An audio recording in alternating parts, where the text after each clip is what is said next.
On passe à l'actualité vue du net. C'est comme chaque jour un œil sur les médias avec Karim Yayaoui. Bonjour Karim. Bonjour Raphaël. On revient d'abord sur cette affaire, c'est nouveau Vatilix qui secoue le Vatican. Alors c'est vrai que cette affaire, on la retrouve sur beaucoup de sites d'infos. On commence avec Sud-Ouest qui évoque ces deux livres à paraître dont vous parliez il y a quelques instants. Le livre Avarice d'Emiliano Fittipaldi de l'hebdomadaire L'Espresso et le livre Chemin de croix de Gianluigi Nuzzi qui travaille pour le groupe Mediaset. Alors que nous raconte-t-on dans ces livres ?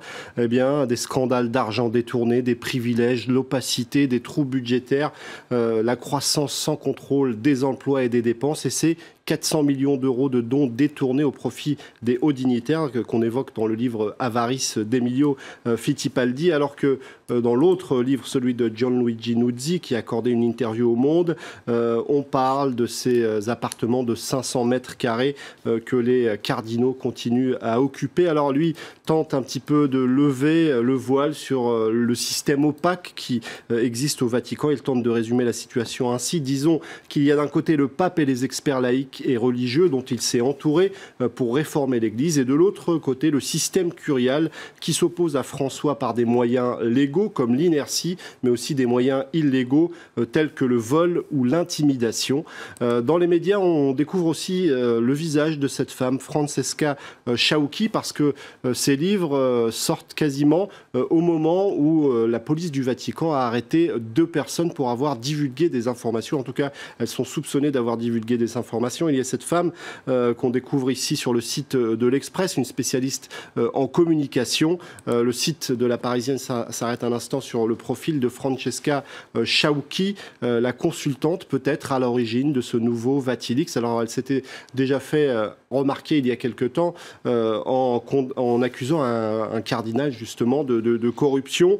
Elle a la parole assez libre, même si aujourd'hui sur sa page Facebook, elle explique qu'elle n'a strictement rien à voir avec ces fuites. L'homme à ses côtés, on en parle aussi dans la presse espagnole, cet homme, lui, est un prélat espagnol qui gravitait autour de cette jeune femme, et on pense que les fuites pourraient émaner également de lui. On en parle évidemment du côté de la presse spécialisée, entre guillemets, témoignages chrétiens, qui nous explique dans ses colonnes que le Vatican pourrait bien être rebaptisé le royaume des coups tordus, tant la guerre qu'on y mène est difficile à comprendre de l'extérieur. Il explique que ça reste d'être très compliqué pour le pape.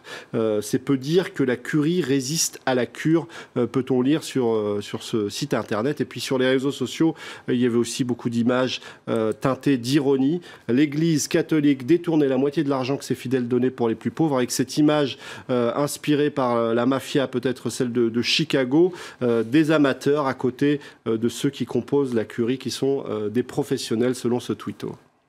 Autre histoire largement relayée sur Internet, en marge de cette affaire Air Cocaine, on apprend que l'ancien président Nicolas Sarkozy, qui empruntait lui-même de temps à autre cet avion, a vu ses appels géolocalisés. Géolocalisés, les fadettes aussi ont été consultées. Alors évidemment, Nicolas Sarkozy est sorti de son silence pour dénoncer cette géolocalisation de son téléphone par la justice. Il a accordé une longue interview aux Parisiens où la question centrale devait être les propositions du chef de l'opposition sur les questions de sécurité, mais on a beaucoup parlé de cette affaire Air Cocaine. On en parle déjà depuis quelques jours du côté de l'opposition, de la droite. Roger Carucci tweetait avec beaucoup d'ironie: géolocalisation des portables de Nicolas Sarkozy dans l'affaire Cocaine.